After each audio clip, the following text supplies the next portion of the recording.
Hey folks, this is ioEther and we're back with some more World of Tanks. As you see, this is Ninja and his 907. This is a tier 10 grand battle. This is the random valley map, or whatever you want to call it, if you want to read that. Nebelberg? Random valley map.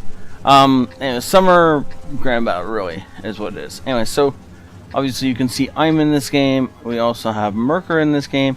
And this is just one of those games where we're just teaming up, having some fun, grinding out some tanks, and just, you know, kicking it back, really. So before this battle gets going, if you think this deserves an MVP, then please do hit the like button. If you don't like the content you're going to see, then hit the dislike button. Either way, it helps out the channel immensely. And so thank you to everybody who does it. If you want to see more of this kind of content, then please subscribe. And in all things, thank the patrons, for they are amazing. And so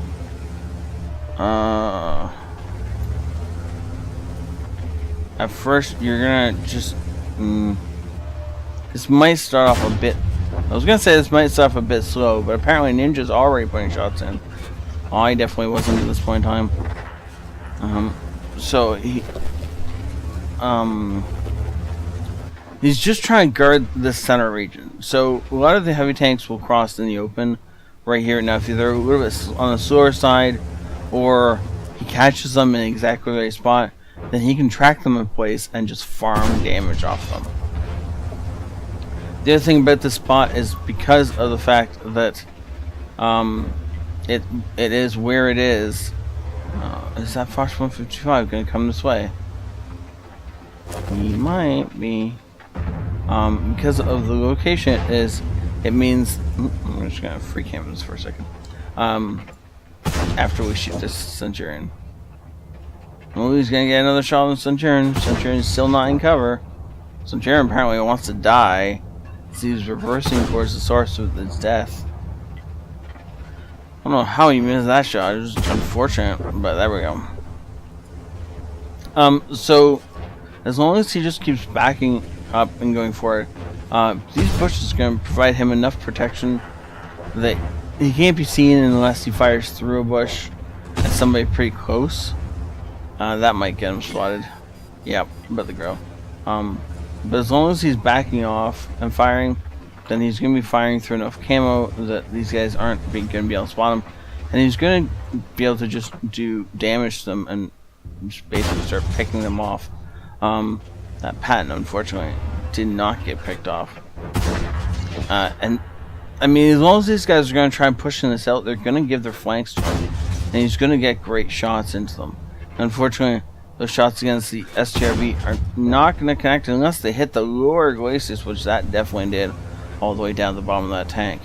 And is that the back of an E4? It was for half a second anyway. Unfortunately, we didn't get a shot into it, but it might come back out again. Come on, E4, just a little farther back. Just you know, no one's going to shoot. Oh, that E4 is definitely hanging his back end. Nope.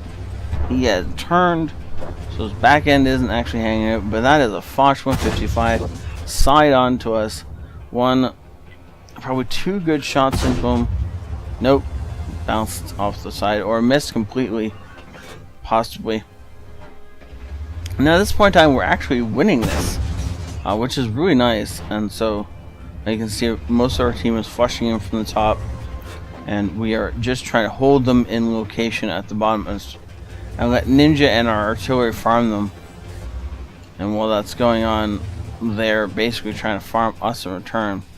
Our second E100 has taken a ton of damage, and I'm holding that corner as best I can, trying to take out the Conqueror, the Super Conqueror, and just hold back the rest of their team.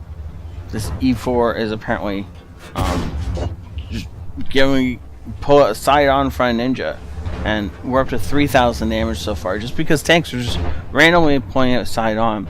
Now because of the fact that he's in 907 and there isn't tremendous damage output, and the fact that they rarely see him, they forget he's here a lot. And so they'll just continually be pulling outside onto him. And it's just silly on their part, but awesome for everyone else. And unfortunately, at this point in time, I'm at bad half health, and there's only one of me left, so I gotta start falling back a little bit. And they're gonna obviously start pushing on me. Now Ninja has seen this. He's also realized he can't stay here anymore, and he is turning for his life and running. Unfortunately, he gets hit in the back by the grill almost immediately. And Merker goes down not long after that. Now, at this point in time, my job is simply to hold that rock in any way I can for as long as I can. I know I'm going to get shot in the back at least once or twice.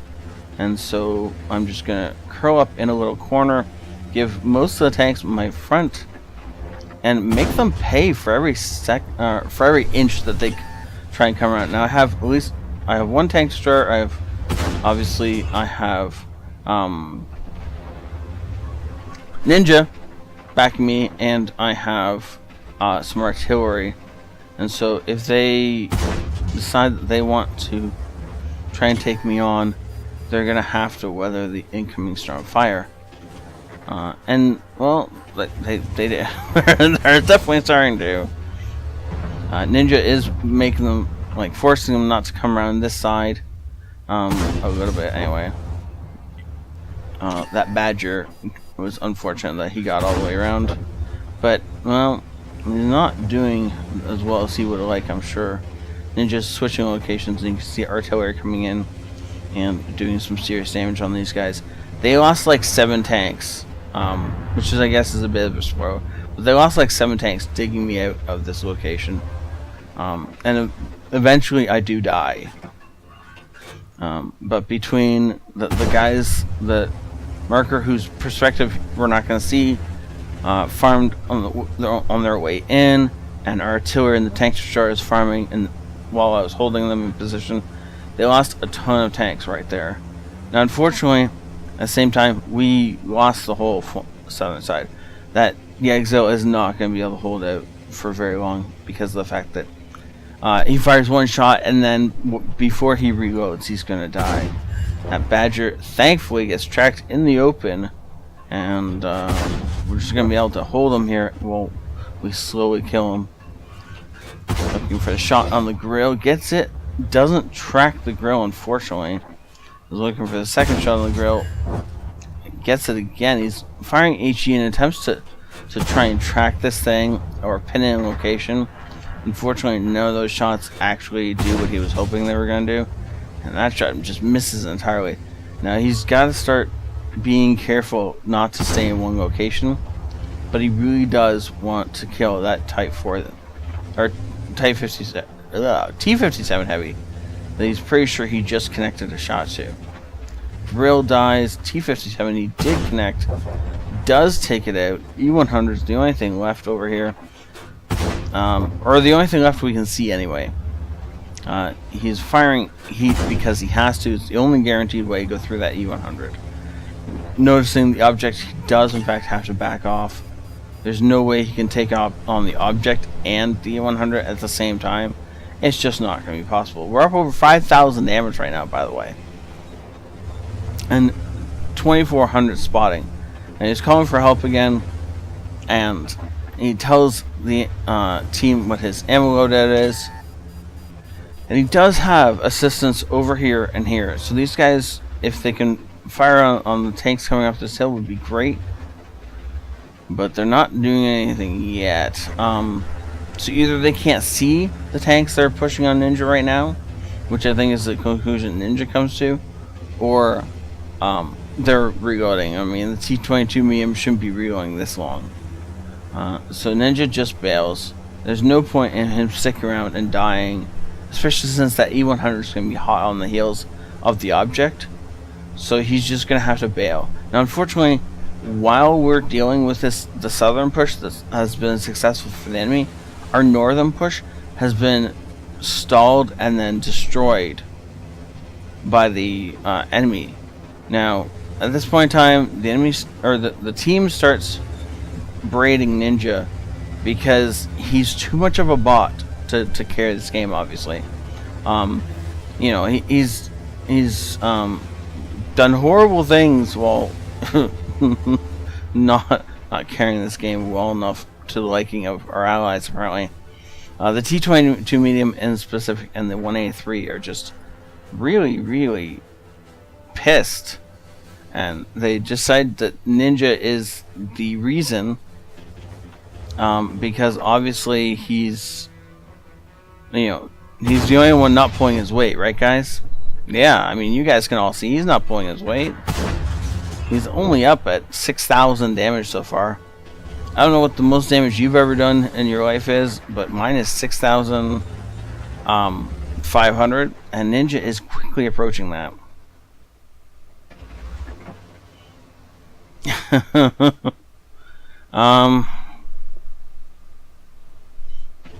You can see the chat as Merker and I both defend Ninja because he is carrying this game, obviously.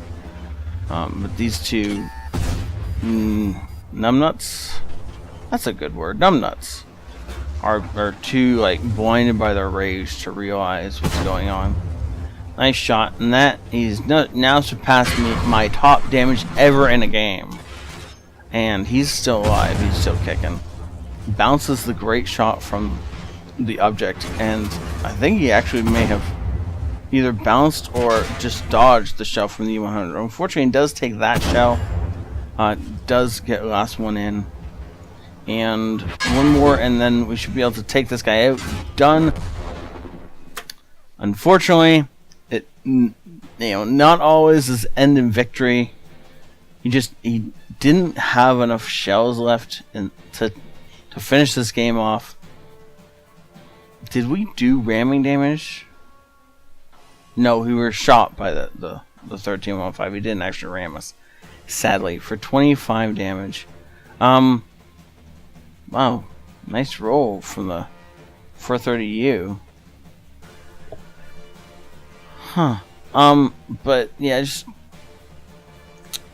you can do everything you can. You can be top of the team. I have no doubt when we look over at the scores, Ninja is top of the team by a ton. You can do everything right.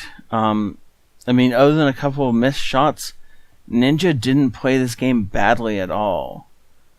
But because of the team being so toxic, and just two players specifically who just decided that this guy is the reason that they are losing, and they're going to blame him no matter what. This game can go a bit sideways sometimes, so you gotta be careful what you intake into your psyche and what you don't, especially when it comes to negative stuff. Ninja obviously carried this game for us, and without him, this game would have been a tragic, or just a wipeout. Whereas it actually came down to only a few tanks left on the enemy team. We know that Ninja shot, I mean, the E100 is only down to what, a 3-shot. That's a 2-shot from the AMX 13105. I think he's like a 3-shot, maybe 2-shot, and then I don't know what the Foch is on. So, and then of course there's an artillery. So yes, it would have taken another 907 to do, doing equal amounts of damage for these two guys would have taken to carry this game. But at the same time, Ninja wasn't all that far from carrying this game single-handedly, while the rest of us just flailed around and died. And so, great job, Ninja, and you just gotta ignore the doomsayers once in a while. And that brings me back to the YouTube channel. I know a couple of games ago, somebody left a negative comment, and then I got this whole chain of comments after it about how horrible that person is, and why would you do this, and all that kind of stuff. You guys are free to talk in the comments in any way you want, but I don't take any of this to heart. Like, somebody can come and leave the nastiest comment, like every other word's a swear word, like it's just calling my mother things, like they can do that whenever they want to. I don't care. It doesn't bother me. If it's really bad and I don't think that anyone on my channel wants to see it, I just ban the person. So don't feel the need to like, you know, violently defend me or anything. But if you want to express your comments and your comments are different from other people's comments, then that's all cool. And feel free to hit that dislike button as much as you want to, because it actually does help the channel out quite a bit. And any comments you leave help the channel out too. So it's all good, right? And sometimes, as much as you lose a battle, you still can kind of win the war. And we're going to jump over to the battle results, and I'll show you a bit about what I mean. Okay, so he gets a bruiser and a fire for effect. Unfortunately, not enough experience for any kind of master badge. It is an L7, so it's going to take a lot. Here's a nice amount of Chris to start with. You got some bonds out of it. And actually not bad experience considering this is a loss. Now, 8,400, basically 8,500 damage dealt. That is more than anyone else in this game by a lot. This guy was the one who decided that Ninja was obviously to blame for us losing this game. I'd like to say that if Ninja hadn't been in this game, there's a lot more enemies that would have been alive, and this game would have been lost a lot faster than 8,000 damage is worth. I actually only managed to pull out 3,000 damage, but the T-22 medium, who was the other one doing the harassing, wasn't even that good. So it took insane skills to get a T-22 medium, or you had to cheat. And so, like, anyone who can get a T-22 medium legitly has to be one of the, like, 50 or 60 best players on the server. How does one of the 50 or 60 best players on the server only do 3,000 damage in a game like this, where obviously if you'd been in the right position, Ninja just farmed damage that entire game. If the T-22 medium had been with, like, side by side with him the entire game, then this would have been a victory. But he wasn't. Instead, he decides he needs to curse out somebody else, which is just funny to me. Though I do need to give props, because anybody in the scout tank managing to pull off more than 6,000 damage deserves some props. That is tough work to do. Okay, and lastly, 44 shots fired. He only has 45 shots in the tank, mind you. So as much as I wasn't doing a countdown of his shells, he got down to the last shell in his gun. There was no way he was going to be able to win this game. Now, the fact is he hit 36 of those 44 shots. So, yeah. I mean, yeah, he could. There was some room for improvement. Maybe if he'd hit and penned every shell, he could have won the game just on his ammo alone. But, I mean, what are the odds of that, right? And combined total is what? I'm gonna bump this up and say 85 and 25, because it's a remarkable achievement. So that's what, almost 11,000 combined damage for a loss. That has got to be horrible. But I mean, wow. Like, I mean, he lost credits, unfortunately, because of the fact that he fired all his ammo, right? And unfortunately, it wasn't a daily double. Obviously we didn't win, so he didn't get a ton of experience. But overall, I think this is still worth it. And I think this was a game worth playing, and I'm glad we did. And yeah, I would have enjoyed a win better, but you know, you can still pull some good things out of a loss. And so, thank you all for watching. Be the judge of this yourself, whether you think this is a great result or a poor result or something not worth being on the channel. It's all up to you. I just wanted to show this because this is a great example of people being mean for no good reason, and it being that guy's fault based on whether or not, you know, no matter how much that guy has done for the team can still believe that it's that guy's fault for the loss. And if you're that guy, it sucks.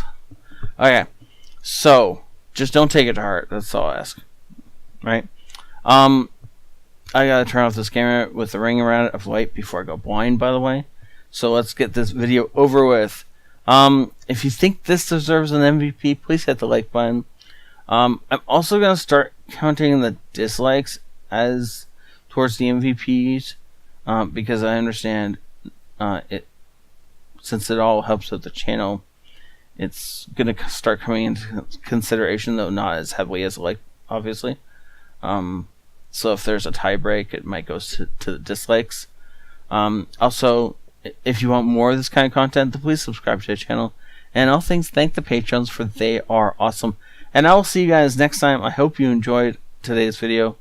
Tomorrow's will be a little bit more laid back, I promise. And I'll see you next time. This is ioEther out.